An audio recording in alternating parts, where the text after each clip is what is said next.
All right, it said it shut down. That was odd. I'm back up. Let me get back in here. Tag everybody. I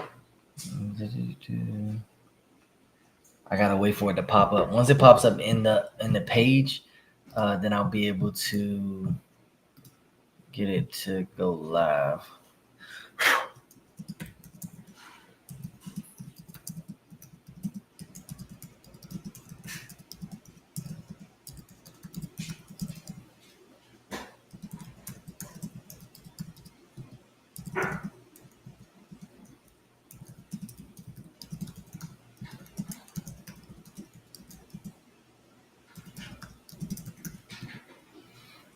All right, it says I'm live now. Give me a second. Let me add everybody.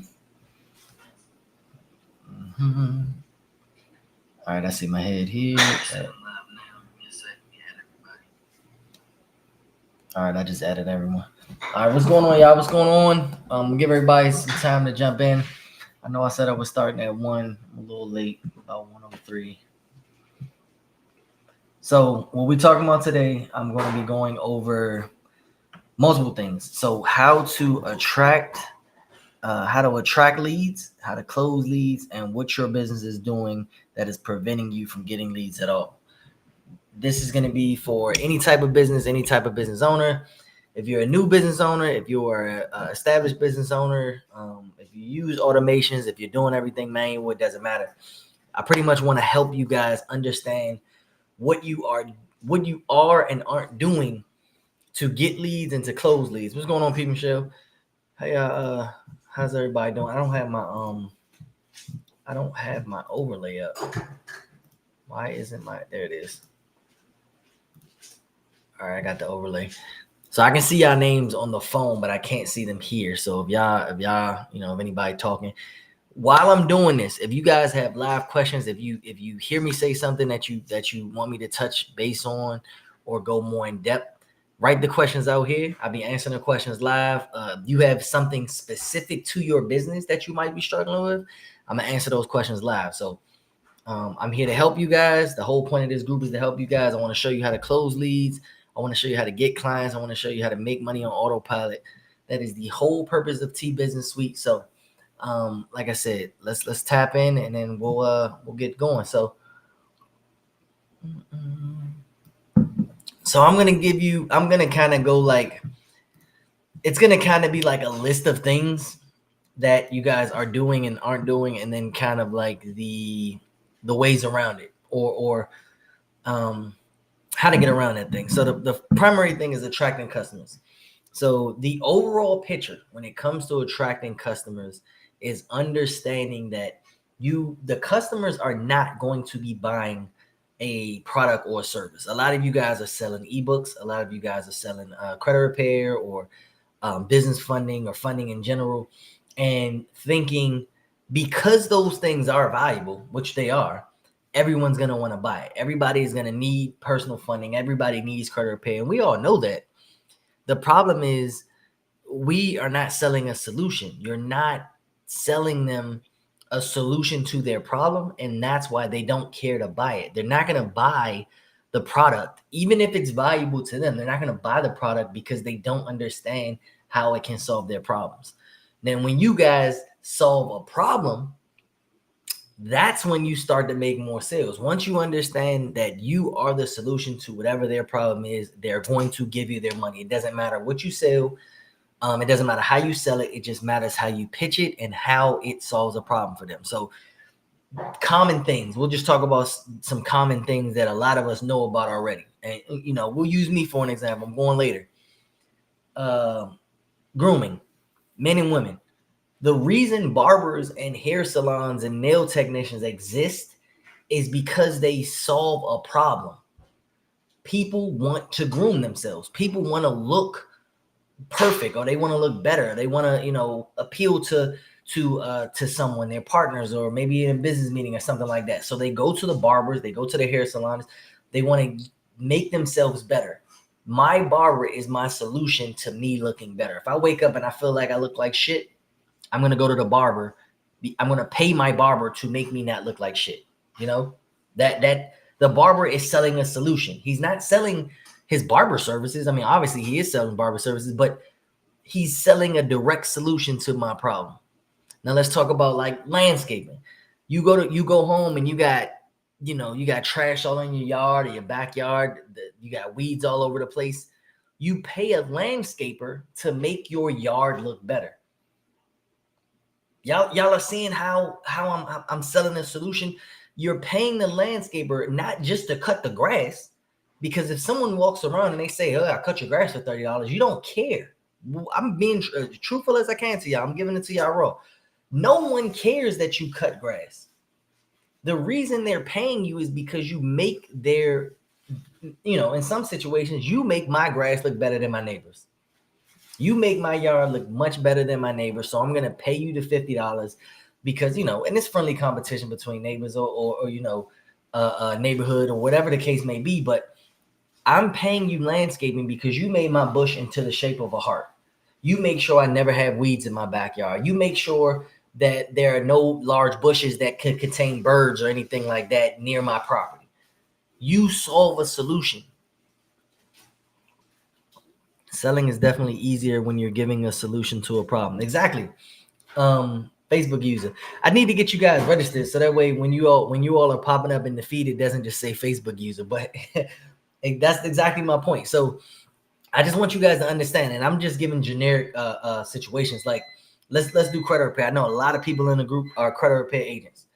A lot of times, a lot of you all are struggling because you just think I offer credit repair. And I'm going to be as transparent as possible. No one cares. And the reason I say that is because you think about it. People are living with bad credit every day. People don't care. People have 500 credit scores. They're still getting into the houses that they want. They're still driving the cars that they want. They still have the jobs that they want with the 500 credit score. So if you just say, I do credit repair, they're not going to care. You're not solving a direct problem. You're just telling them that you sell something. Now, if you figure out what their problem is, I help families get into the home of their dreams, or I help entrepreneurs launch and scale their business, or I help get people free trips. You're now solving a problem. It's still credit repair, but look how I named 3 different things that are all doing the same thing. Those sound much more appealing than I do credit repair. I do credit repair just says, hey, I'm somebody that knows how to send letters. Now, if you got person A saying, I do credit repair, and then you got person B saying, I help families get into the home of their dreams, who do you think is going to sell more? If y'all are here, I know we got a couple eyes in here. If y'all are here, live participation, I love it. Go ahead and throw some questions in the chat. Throw some questions in the chat. If y'all got any questions in related to getting and or closing leads, I want to answer everything live. But real situations. It's like you're going to gravitate more to the person that is solving the problem than someone that is just selling the answer. So I need you all to understand that. I created a list, and I didn't want to sound robotic and go off the list, so I kind of read them off and then I'll freestyle from my answers. So I got 10 reasons why. 10 reasons why most new business owners are failing, like in regards to getting leads or retaining leads or understanding how to sell to their leads. The first one is ignoring your customer feedback. A lot of people don't realize your customer or your potential lead is going to tell you why they didn't buy your product. If you ask them, the show of hands. Well, I don't know if you guys can put your hands up, but just anybody in the chat, when someone doesn't buy your product, if someone is interested in your product, maybe you may have talked to them on Facebook in the marketplace. I said marketplace messenger, Facebook Messenger, Instagram Messenger, or maybe even text message. And you spoke to a person, right? And they weren't interested in your product. How many people here actually asked why? Like, has anyone actually done that? I just want to know if anybody did. If you haven't, you can say no. I just want to make sure y'all here, make sure y'all with me. But has anyone actually had a conversation with a person that was trying to buy their service or product, The person didn't buy their service or product, and then you followed up by asking them why. It doesn't have to be aggressively, but just to figure out what happened. So someone said, not me. Okay. So here's why this is important. Let's say I sell cups. We'll use cup. Hold on. I think excuse me. But let's just say I sell cups, right? I got my Mountain Dew. I was prepared. I sell cups, and person A comes and they're like, "Hey, I would like a cup," and I'm like, "Okay, here's my signature cup. It's $10." And they're like, "Oh, they look at the cup, they see that thank you, they see that it appeals to them, but they don't buy my cup. They leave. I will never understand why they didn't buy the cup, because I didn't ask. I don't know if they didn't like the price. I don't know if they didn't like the size. I don't know if they didn't like the color. Is so many different reasons to why someone doesn't buy it. If I don't ask the question, I'll never know. So when you guys are having these conversations in your business, it doesn't matter if you sell a product or a service. Ask the person why. You don't have to be aggressive. Like I said, when I used to do credit repair, people would turn me down all the time. People would turn me down all the time. It didn't matter when I started getting hundreds of clients. It didn't matter when I started doing outsourcing. People were still turning me down. People would get free consultations from TikTok, or they would get me from Facebook. And I didn't understand. Like, I'm like, damn, bro, I'm talking to all these people. Like, what am I doing wrong? Until I started understanding, why don't I just ask them what I'm doing wrong? Because once you understand what you're doing wrong, you can fix it to do it right. So I usually just sum it down to people be bullshitting. Hey, listen, and that's true. That can also be true, but there's less. That's like a 0% chance that every single person that doesn't buy is bullshit. I'll be full transparent. There is a 0% chance that every single person that has not bought from you was a bullshitter. Someone didn't buy from you because the price was too high. Someone didn't buy from you because they felt the quality wasn't good enough. Someone didn't buy from you because they didn't like your professionalism. Like, and I'm not sorry. I'm not sure who I'm talking to, but I'm not speaking to you directly. I'm not, no shots at anybody. I'm just giving y'all open answers. But I want y'all to understand that it's you don't know why the person didn't buy. So it's like back to the cup theory. The person left. I didn't know why they didn't buy the cup, right? Person 2 comes. Hey, I have a cup. Here's my cups. You like the cups? They don't buy. Person 3, person 4. 10 people have talked to me today, and only one person has bought my cup. I don't know why the other 9 didn't buy. I never asked them. Now imagine if we do this same scenario, but I asked for the feedback. Person 1 said they didn't like my cup because it wasn't big enough. Person 2 didn't like my cup because of the price. Person 3, 4, and 5 didn't like my cup because it wasn't big enough. It starts to become a pattern where it's like, okay, well, shit. I had 10 turn downs today, but out of those 10 turn downs, 6 didn't like the size of the cup.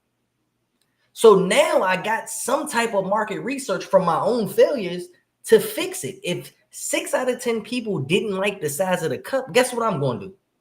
Common sense. I think y'all know where we headed. I'm going to make a bigger fucking cup. That's it. It's that simple. Take the negative feedback and use that to make yourself or make your product better. But you got to know what the negative feedback is. You got to tell these people or ask these people, oh, why didn't you buy from me? Because now, listen, back to the cup scenario. 10, I talked to 10 people. 6 people just didn't like the size of the cup. So now if I double the size of the cup, chances are those 6 people, you might not get all 6 of them back. But hell, if I double the size of the cup, I might just reach back out to all 6 of those people and say, hey, I got bigger cups. I'm not sure if you went and got another cup from somebody else, or if you're okay, come see my new cup. Now, guess what? Out of those 6 people, 2 bought the cup because I made it bigger. Now I'm going with the bigger size, and I'm going to trial and error that until, we figure out what the next problem is, Like, you got to understand what the negative feedback is in order to make a positive outcome. You can't just keep going like nobody bought it, nobody wanted it, nobody bought it, nobody wanted it. Well, why don't they? I'll get on these 1-hour Zoom calls with you guys And I'll say, who's your target audience? They don't know. Well, what is your service you're selling? They don't know. Well, what is the negative things that have come from you not selling or performing the way that you want to? I don't know. You can't just keep saying, I don't know. If you ask me why I was not able to sell my chatbot, because it wasn't fast enough. Because when I demoed it, it didn't give me a calendar like I'd asked it to. I kept saying I wanted next week, and it wouldn't compute the next week input. So guess what I'm gonna go do? I'm gonna go fix those problems. If you're not paying me money for my product, I want to know why, so I can go fix it. All right, so that's one. That was just one. Now we got some game today. Number two is lack of clear value proposition. So remember, I told you you're selling a solution. If you don't let the person know how you're the solution, you are doing both yourself and them a disservice. Again, I'll go back to credit repair until somebody stops me. If y'all want me to talk about a specific industry or a specific business, like I can use you guys' businesses for examples if you want, but I'm gonna just keep talking about credit repair since that's the niche that a lot of us are in, or a lot of you guys are in. But credit repair, if you're just saying that you offer credit repair services, what's the value proposition in that? I've had a 520 credit score for the last 7 years. What the hell does it matter that you fix credit? Like, that's the mentality that you guys have to understand that these random strangers have, these leads have. They've been dealing with under 600 for so long that they know how to live life with that credit score. You're not giving them any value simply by saying I offer credit repair services. How can that help me? That's what they want to know. That's what every lead, any lead that goes to any business has that exact same question. You all too. We're all human. Think about the last item you all bought, the last item from anywhere. Target, Walmart, Amazon. I bought this ring light. It doesn't matter. We all had the exact same question. How is this going to benefit me? Right? The value proposition have to be clear. Look at this. This is my ring light. You know why I went and bought this? Because this is what I look like when I go live without it. Look at the difference. Look at the difference of that. Like, I'm still here. It's still clarity. But look how much of a difference that makes. It brings clarity to my picture. It brings clarity to my lives. It brings clarity to my content. And that's why I got the ring light.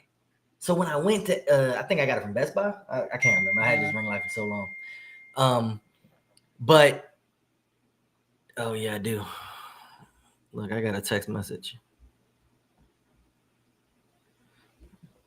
Let me set my thing to personal. All right, cool.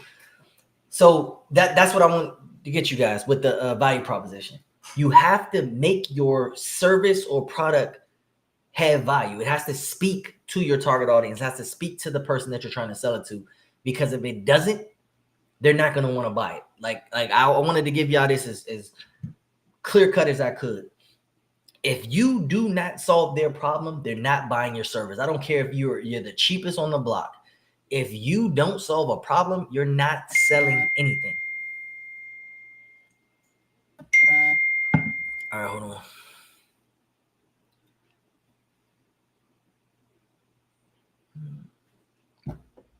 All right. Let's see. Number 3, overlooking website optimization. This one isn't too high up on the food chain, but overlooking your website optimization. A lot of people have websites, and you know, I'll be transparent. You guys know it. You've seen it. I've seen it. Your website's trash. That's it. Your website's trash. You know it's trash. You just didn't want to pay anyone to make it better. We all got to start somewhere. I get it. Websites can be very, very expensive. I understand that. But putting professionalism into your website has to be somewhere at the top of your business's value, because when you think about it, when you guys go to a trash website, and you always put yourself in your client's shoes, always put yourself in your lead's shoes. When you guys go to a unprofessional website, what do? I want anybody here. We starting to get more eyes on the live, but anybody here, if you go to a website and it gives you like a 404 error, or like let's say you go to click to buy and it says it gives you that scam likely notification or something like that where it's not optimized, are y'all still buying from that person? Because I'm not. If I click on your prices and I get a 404 error, I'm not even clicking go back. I'm gone. I'm going to the next one because you clearly don't care enough to put any value into this. Why would you send me to a website that doesn't work? You know, and I'm being, like I said, I'm trying to give it to y'all, man, because I want y'all to understand. Y'all, you are the reason that you're not successful. Just like you're going to be the reason that you are successful. So putting value into your website, and you don't even have to have a website. I would rather you not have a website than to have a shitty website. Dead serious. Like I would rather you not have a website and just face-to-face everybody or over the phone, over Zoom, than to have a shitty website, because having a shitty website shows that you don't care enough about your business. So why should I invest in your business? Hey, listen, I might have to switch this Mountain Dew out for some water, man. They got me preaching. All right, so well, number 3 and number 4 kind of tie together.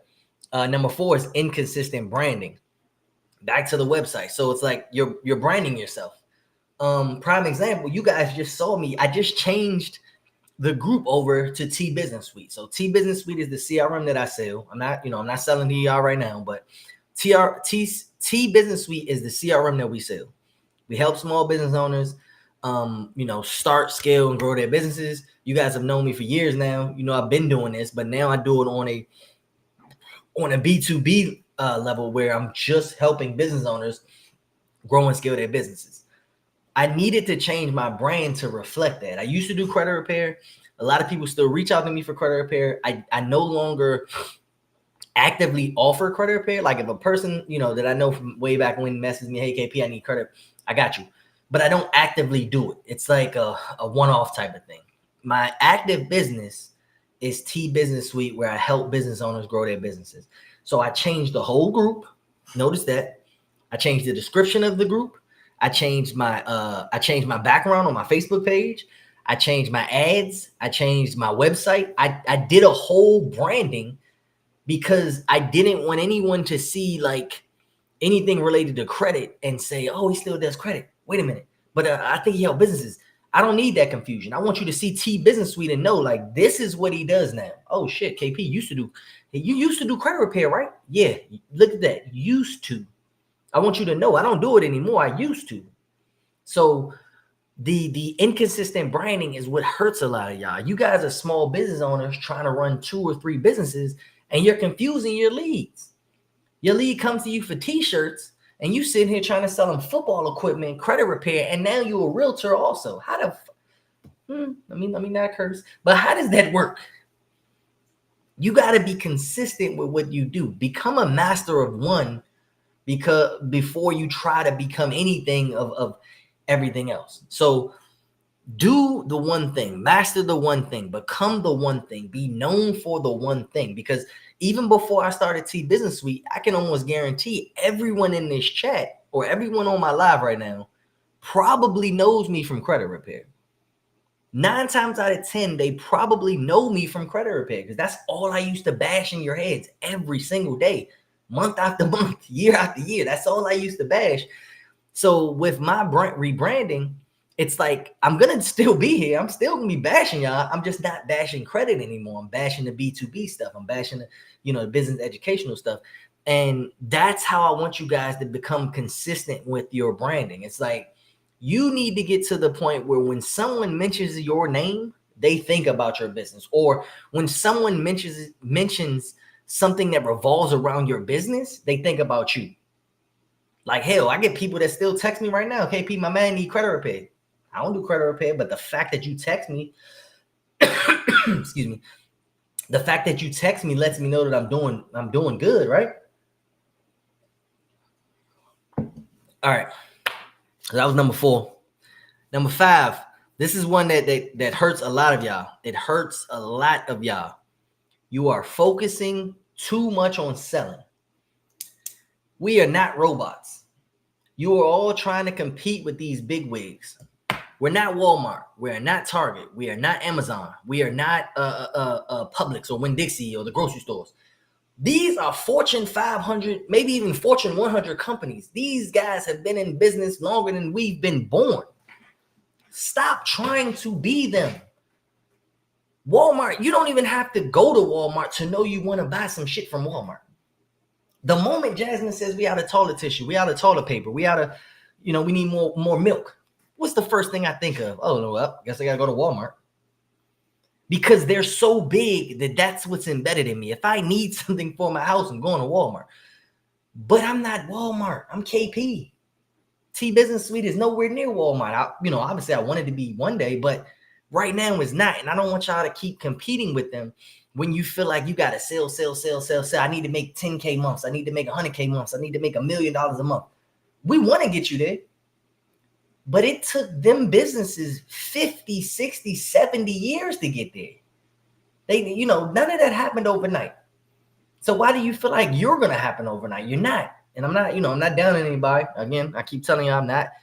This is no direct disrespect to anybody. I just want y'all to understand you're focusing too much on selling and less being a human. Still be a human. We can go back to me. If you go through my page on occasions, you'll see I joke. You see I travel. You see I post pictures of my kids. I post my wife. I'm a human. I post random things that I'm doing. A lot of you guys have been so focused on selling that you take out the human aspect. All they see is you selling. All they see is sign up for credit repair, sign up for credit repair, sign up for credit repair.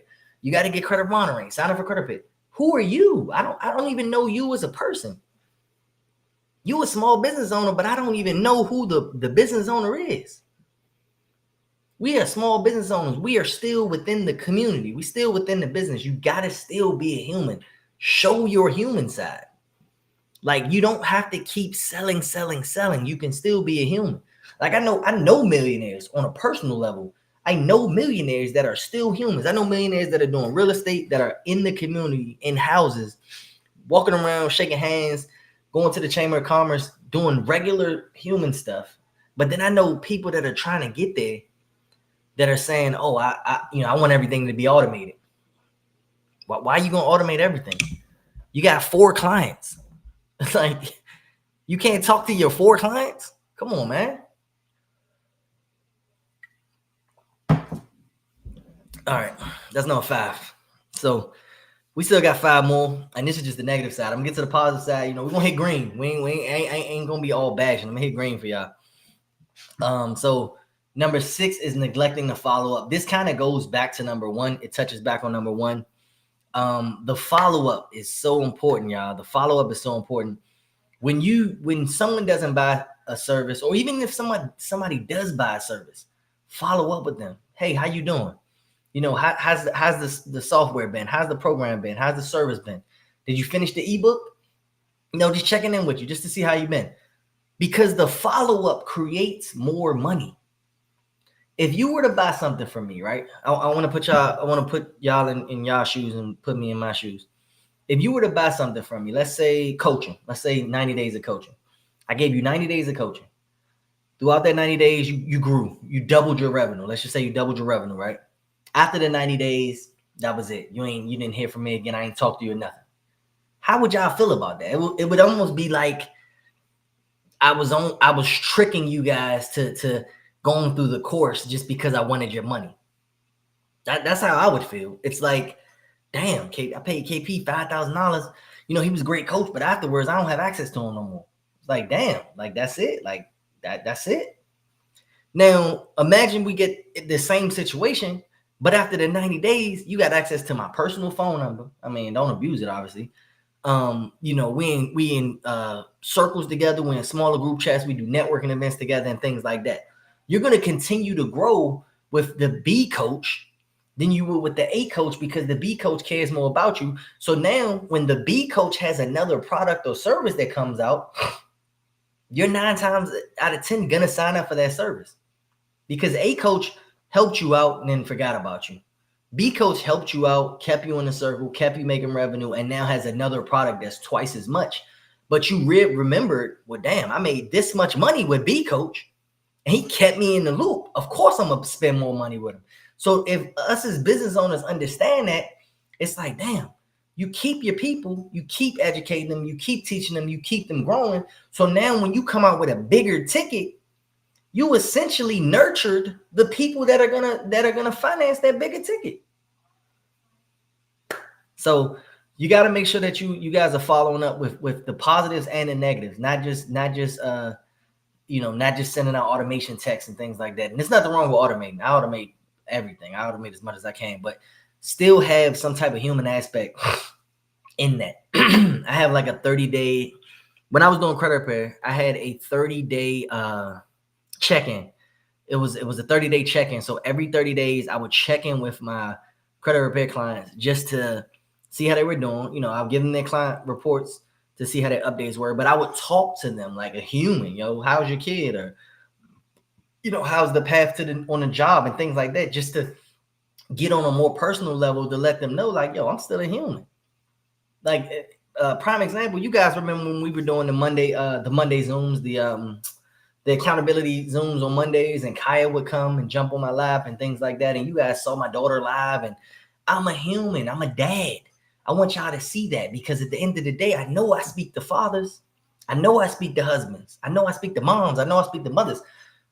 I have to understand that we are all in the same boat. It's like, I want you to understand I'm busy right now because my daughter's right here.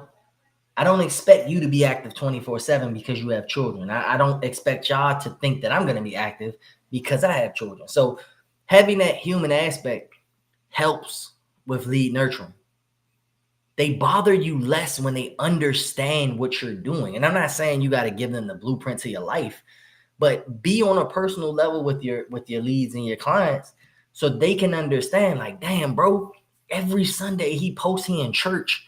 Then he goes and does family dinner every Sunday for the last 3 years. They know that you're doing something on Sunday. Guess what? They're probably not going to do on Sunday. They're probably not going to bother you. So, just to get that out there, we're going to keep moving. So these two are going to be concurrent. I'll just put them both out there. So number 7 is ignoring data and analytics. And then number 8 is understanding the power of SEO. So these are more for more established business owners.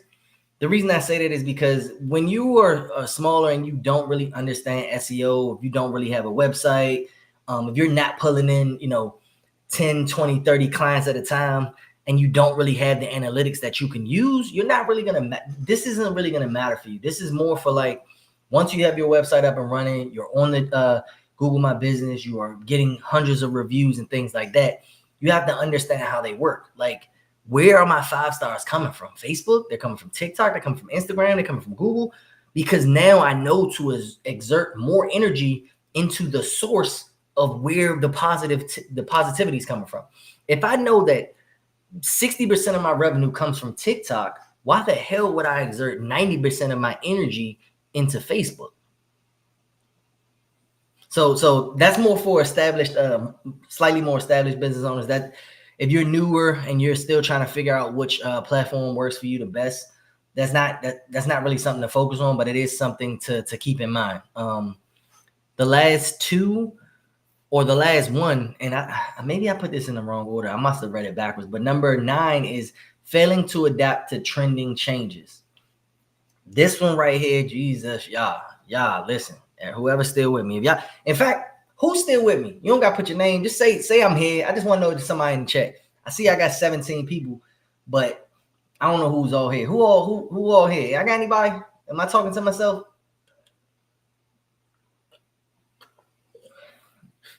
Damn, y'all got me talking to myself? Okay, I got one. I'm here. That's all I need. I got a classroom of 1. I appreciate it. You know what I'm saying? 1 is enough. Oh, we got 2. All right, cool. I'm here and I got it just made it. Appreciate y'all. I'm not sure who it is, but I appreciate y'all. I ain't want to be doing this whole thing and I'm talking to myself.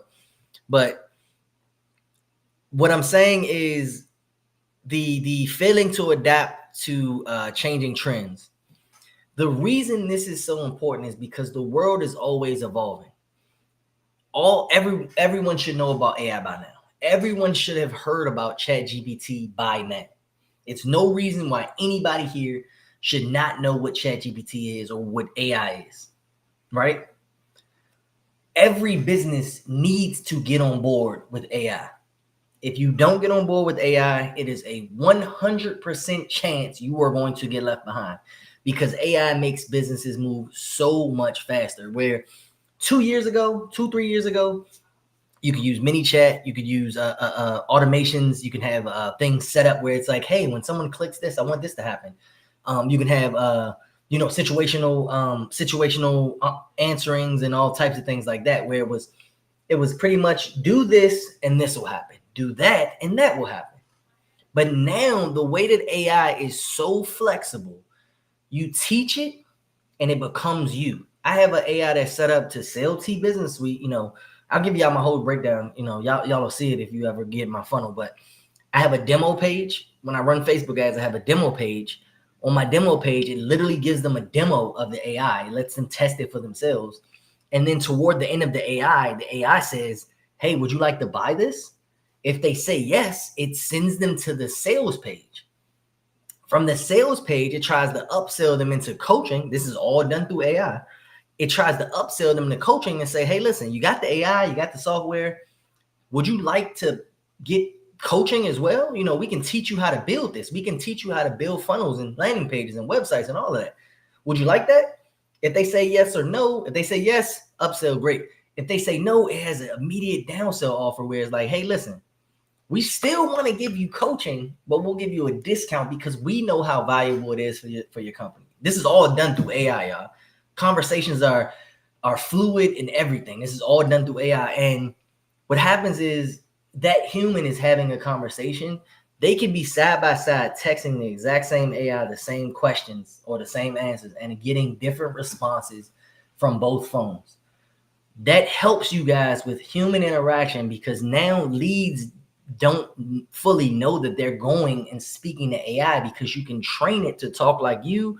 You can train it all the FAQs to your business. You can have it run 24/7. Like the one main beauty I love about AI, and I get this a lot when I sell to local business owners, is how do you make money when you're on vacation? Or how do you book leads or whatever when you're on vacation? The primary thing is, like, when I call a plumber, right now, my kitchen sink is clogged up. I'm calling a plumber. If I call you, whoever I'm talking to, if I call you and you're on vacation, or let's say you're doing a job. Let's not use vacation. Let's say you're doing a job right now. You don't answer the phone. What do you think I'm gonna do next? You didn't answer the phone. My kitchen sink is clogged up. I need a plumber. You didn't answer the phone. What's the next step that's gonna happen? Somebody let me know in the chat. I'm about to get y'all involved. I'm gonna start asking. It's gonna be like reverse Q&A. I'm gonna start asking y'all the questions and y'all give me the answers. But if I need a plumber and I call you and you don't answer, what's the next thing I'm gonna do? Who got that for me? Somebody let me know in the chat. What is the very next thing I'm going to do? Let me write my answers down just in case. Oh, I need that call, bro.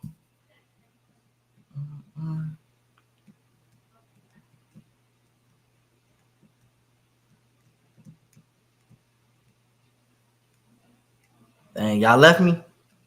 I think they left me, y'all. So I'm gonna talk like I'm talking to YouTube. YouTube don't respond. But if I call you and you're a plumber and you don't answer, I'm calling the next plumber. Straight like that. I'm not waiting for you. I don't know you. I need the service right now. Now, check this out. This is where AI comes in. Say I call you. You're busy. You don't answer. But because you didn't answer, what happens is you text me, or your AI texts me and apologizes.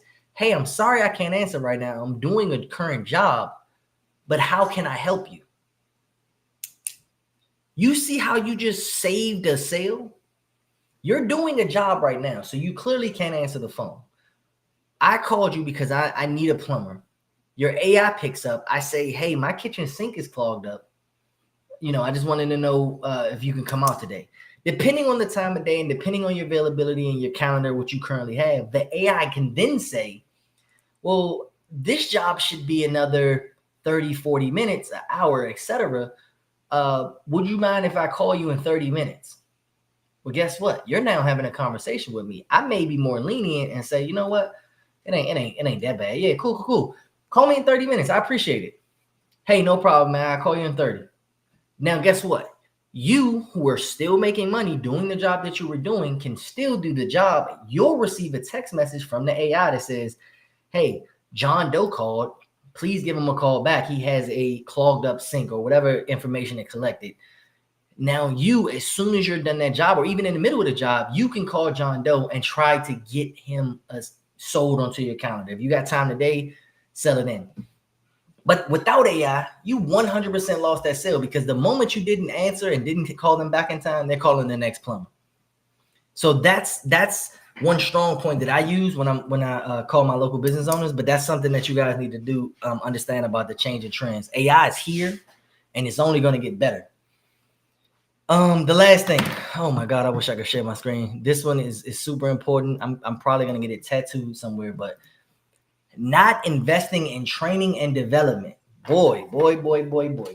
If y'all are still with me, I know y'all ain't respond to the last one, but if y'all are still with me, how many business owners here?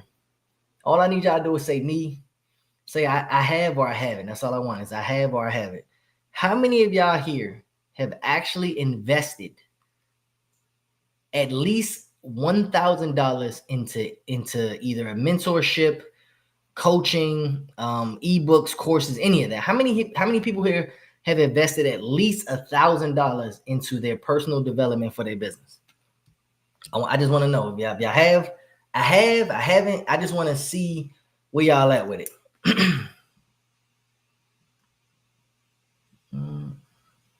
I'll give y'all some time. Excuse me. I gotta get some more water. I ain't expect to be preaching. I'm out here preaching. It's all right. It's all right to be shy. It's all right to be shy. I'ma just assume that everybody's watching hasn't. Nobody said they have, so I'm gonna just assume you haven't. Now, how do you expect your business to grow? How do you expect your business to grow if you're not growing? Think about it. How can you grow your business if you don't grow yourself? I did, my man T. So I just want to hear y'all. I just want to understand how can that work. If you don't want to grow yourself, how can you grow your business? If you can't invest money into yourself, how is your business going to grow? Like, how do you expect to keep bringing in new people, new clients, new sales when you're not growing? Your kids grow out of the same clothes, the old clothes, because they're getting bigger. You probably grow out of the clothes that you got. I mean, once we hit a certain age, we stop growing, but you outgrow certain things in life. Within business, you want your business to keep growing, you're going to outgrow the old things. So if you're not investing in your business, how are you going to outgrow the old you?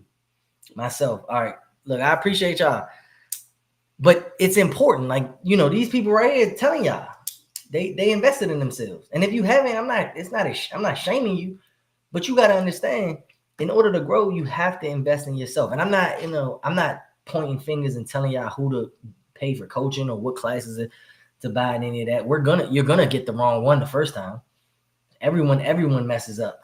My very first large investment was like $2,500 back when I was doing credit repair. I don't even use that stuff anymore. The coaching and stuff that I got from that, I don't use any of that stuff. So it's like I grew from it because I knew that I didn't want to go that direction. But it's needless to say, it's like understanding that you have to invest in order to grow. You got to pay to play. You have to put money into your personal development in order to understand how to grow there. It's like people that hit 10K a month know what it takes to hit 10K a month. People that hit 100K a month know what it takes to hit 100K a month.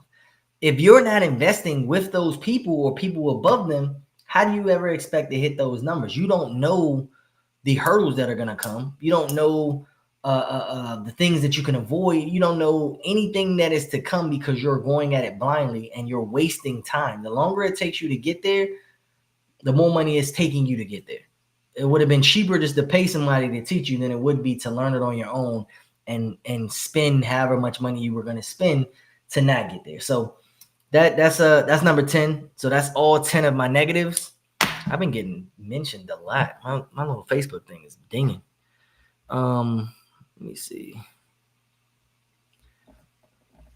I check all those after. So I just did the 10 negatives. We good. We halfway there, y'all. I'm 45 minutes in. I didn't think I was gonna be that long. I really thought this was gonna be an hour, but I look like we might be going over. So I got 10 things, and these things are gonna be, we pretty much already talked about most of them. So I kind of breezed through these. If you guys have any questions, I want y'all to stop me. I want y'all to give me direct questions that I can answer. Just type them on the chat. I'll go ahead and answer them for y'all. But these are 10 effective ways that you can attract and close leads. These I'm gonna give them to y'all, and I'll give y'all my example of them. So the first one is create compelling content. So remember when I was talking about the negatives, you want to create a solution. Don't say I have credit repair. Stop doing that same copy and paste of if you got a 4, 5, or 6 credit score, message me. To hell with that. Everybody's doing that. Be unique. Be yourself. Reach out to the person and explain to them how you're going to be the solution to whatever their problem is. Can you get me into a house? Can you get me a car with a 5% or less interest rate? 5% is pretty high, but can you get me high limit credit cards? Like, even people that do lifestyle, marketing are solving a problem. It's like if somebody do this with all their credit cards and they like, yeah, man, I got all these credit cards, man. You know what I'm saying? I can teach you how to get $100,000. I can teach you how to get $100,000 in credit. Just sign up for my course. Well, guess what? You know why people buy courses like that? Because it solves the solution of not having money. And then I'm showing you like, yo, I got $100,000 in credit right here. Yeah, you want some? All right, click the link below. I'll show you how to get it. That's a solution to the problem. That's a compelling content. I just wowed the target audience to be like, damn, I want $100,000. Let me click this link. Let me figure out how. Now he charging me $99 to learn something that's probably, I'm not saying that they ain't worth anything, but that's why they're able to sell those things, because they're selling the solution. They're not selling a product or a service. This not at one point did I mention credit repair when I did that. But guess what? I know, and you all know, if someone doesn't have a high enough credit score, they're going to need credit repair. So now I can use that as a downsell. I sold you the solution. I can't get you there right now because you got a full 50. But guess what? I also offer credit repair. So if you want, I got credit repair for $500. Go ahead and give me $500. I get your credit right, and then give me 10% once I get you funded. Look how I brought you in with a solution, undersold you on my actual service, and then got you to the finish line. Sell the solution. Number 2 is offer valuable resources. So if you guys have ebooks, if you have ebooks or courses, remember, I tell y'all this all the time. Ebooks and courses are a one and done type of thing. You built it one time and it's done. You can sell it forever. So overvalue your sales by giving free shit. If you have ebooks, attach them to your sales. If I say I can show you how to get $100,000 in credit, sign up for my coaching. And when you sign up, I'm also going to throw in an additional 5 ebooks that teach you how to grow on TikTok, YouTube, Facebook, Instagram, and how to register your business. Guess what? I just overvalued that. You were going to buy it. You were going to buy it anyway because I told you I can get you $100,000. But now I'm also saying, well, shit, not only am I going to get you $100,000, I'm going to give you these 5 ebooks for free. Overvalue it. You guys have content. You have products that are just sitting around. You have classes and courses that are just sitting around. Add them to whatever you're already selling and just give them away, because now you're adding value to whatever it is that you're selling. Optimize your website conversions. So we already talked about that. Make sure that your website is optimized. Like if you have a website, Pay somebody to fix it. Like if something doesn't work, go through your website periodically. Make sure all the links work. Make sure the drop-down boxes drop down. Make sure, the pictures are loading how you want them to load. Make sure it's mobile optimized. This right here, people use this more than they use the computer. So you're building your website to be on a computer, and it doesn't have any mobile optimization. So when people, 90% of your leads go to it, it doesn't work on the phone. So to them, your website is trash. Make sure it's mobile optimized. Number 4 is utilize social media. Look what I'm doing right here. I got a Facebook group. I done had, at one point, we peaked at like 20 people, watching me on live, talk about how to get leads, how to close leads. Utilize Facebook groups. If you have a service, product-based, not so much, but if you sell a service, it's so much easier to sell the service to groups of people than it is to do one at a time. Like doing webinars and things like that. It's like I can sell something one time to 100 people much faster than I can sell something 100 times to one person each. And it exerts way less energy from me. So utilize social media where you can do something once and it can reach a lot of people. So if you're doing sales, like I said, if you're doing sales, go live, or if you want to do webinars or whatever you want to do. But the one-on-one interactions, they're fine. You want to have that human interactions, but try to make it a point where you're able to do something once and it can hit multiple people. I done hit my mic. Where we at? 5, 6.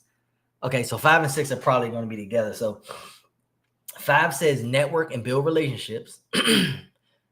No, 6 is different. So 5 is network and build relationships. You guys should already be doing that. If you are talking to somebody on social media, in fact, prime example, I seen him in here earlier. Hey, Brian, you still here? I saw Brian joined a while ago. Brian, I don't know if Brian's here, but I was talking to Brian. Brian offers a service that's somewhat similar to mine. I know Alvin does too. Steven, it's a bunch of us. We also, I won't put the business out there, but I network with a lot of people that have somewhat of the same offering as me. But the reason I network with them is because I want to understand, like, yo, how are you selling it? I think Ty sells it too, but it's like, how are you selling it? Just to kind of, not necessarily pick their brain, but just to network, just to get some information. Like, this is what I do. This is how I sell mine. How do you sell yours? Because guess what? I might be selling it in a way that can benefit them or vice versa. They might be selling it in a way that can benefit me. And then, just sharing ideas. We're not stepping on toes. We got different target audiences, all that. But networking allows you to strengthen your offer or to strengthen your deals or to strengthen your relationships with these people because you can see other ways of doing it. You got 4 people in a room. It's almost a guarantee that you got 4 different ways to do the same thing. So make sure you guys are networking and building relationships because you never know who knows who. You never know when you might come across, your next $1 million deal. I should have brought some water. We're almost done. We're more than halfway there, y'all. Listen, I got 5 more. I know y'all getting tired, but number 6 is implement email marketing. So this is huge because of nurturing. If you guys don't understand the strength of email nurturing, I want y'all to go to your Google right now, and go to, you can type in either Walmart, Amazon, or Target. Type in one of those 3, whichever one you shop at the most. I can 1,000% guarantee, 1,000% that you have emails from them. You know why? Because they want to keep them fresh on your mind, just like we need to do. You email market because you want to keep people in the loop of what you're selling and your services, but you also want to keep your business fresh on their mind. You do credit repair. You speak to this person that they got a 700 credit repair. They don't need you right now, right? So they sign up for your newsletter. You send them an email once a month. They fall on bad times, and guess what? They didn't need you back then. They weren't even thinking about you back then. But because of the consistency of you sending credit tips every month, guess who's probably going to be the first person they reach out to when it comes time for needing your service? That's all you're doing is sending a refresher. Hey, this is a quick tip on, how to boost your credit score, a quick 10 points. Hey, here's a quick tip on how to high utilization. Just small things like that. And we don't realize that is how we gain leads. This is how you gain leads. Number 7. Where am I? 7? Yeah, 7. I'll just wrap all the rest of these up because I'm coming up on an hour and my throat is getting hoarse. But 7 is provide exceptional customer service. 8 is utilize referral programs. 9 is host webinars or workshop, and 10 is track and analyze performance. So we pretty much touched on almost all of them when I was going over the negatives. You're just doing the opposite. So provide exceptional customer service. I already talked about why you need to have relationships with your customers, especially when you're smaller, because building those relationships brings in more customers without needing to ask. That then ties into using referral programs. If you incentivize referrals, people are probably going to do it. If person A says, hey, can you send me people because I did a good job? You're going to say, yeah, cool, I got you. You did do a good job. But if person B says, hey, send me people, I give you $10 and I did a good job. Who you sending people to? Be honest. Person B, we know. So incentivize the referrals a little bit. I give you a free month off your next service. Like my barber is like every 2 or 3 people you refer, you get a half off your next cut or something. Like small things like that. I was gonna come back anyway to get my haircut, but now you telling me I send 2 people, I get half off. Hell yeah, man. Hey, my barber right up the street. Come on. Just little things like that we are not utilizing, and that's why we're not getting and closing as many leads as we want. Host webinars and workshops. This is one that I'm going to do I'm going to try. If I can do every week, I do every week. If not, I do every other week.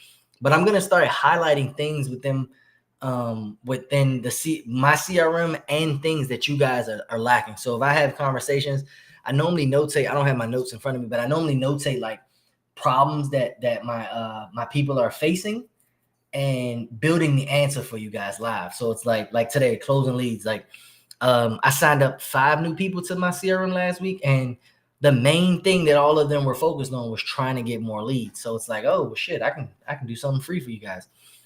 But I'm gonna try to do that at least bi-weekly, minimum bi-weekly. Once we get back on a cool schedule, I'll start to do the weekly accountability calls. Build my team up. I'll teach the VAs how to host them and things like that, so that way we can get you guys acclimated. My goal is to help you all make money. So that's that. And then track and analyze performances. Like again, if you're not a big business owner, let's say if you're not making at least $10,000 a month, or you don't have at least 100 clients, we'll leave that one alone for now. Let's get you some smaller numbers that can turn into bigger numbers, and then we can focus on the analytics and all of that stuff behind it. But until then, we're pretty much good. I appreciate everybody that participated. Look, we got a little participation today, man. Listen, I'm proud of y'all. I wasn't expecting y'all to participate as much as y'all did, but y'all did. I got y'all. Appreciate y'all. I'll be going live again today. I'm gonna be a guest host on somebody else's podcast around 6 Eastern. I'm gonna share the link to that in the group, and I'll also share it on my personal page. So, I appreciate y'all for showing up. Again, if y'all have any questions, if y'all got any Q&As, if y'all got any struggles within your business, anything specific, how to build a funnel, how to build a website, how to set up a calendar automation, it doesn't matter. Anything you guys have in your business that you are struggling with, let me know. I will create a live for it, and we'll get you guys the answers. That's all I got.